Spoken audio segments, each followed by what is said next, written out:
In this video, I'm gonna teach you how to change stretch resolution on Xbox. It's a very easy process, so make sure to follow along. If you are playing Fortnite or any other game on Xbox and you would like to manage the stretch resolution, I'm gonna show you the steps that you have to take in order to do this, so you will be able to play in a stretch resolution like this example here.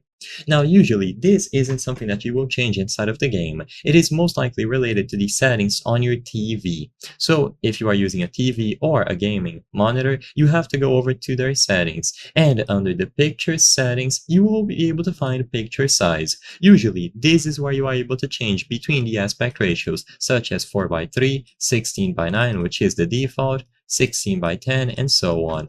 Essentially, by changing the setting on your TV, you will be able to change it for Fortnite or any other game. So make sure that you mess with these settings first, and usually by changing this, it will be enough.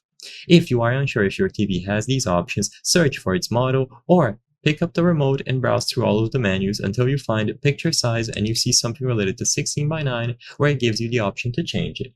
Now, besides this, like I said, inside of the Fortnite settings on console, there isn't much to change. So the other thing that you have to check out is on the Xbox settings, TV and display options. Configure the resolution and make sure that it is properly taking up the entirety of your TV or monitor.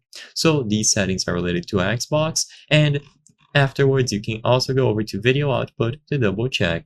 As long as the resolution was set up properly in accordance to your TV or monitor settings, when you open Fortnite or any other game, stretch resolution will take effect.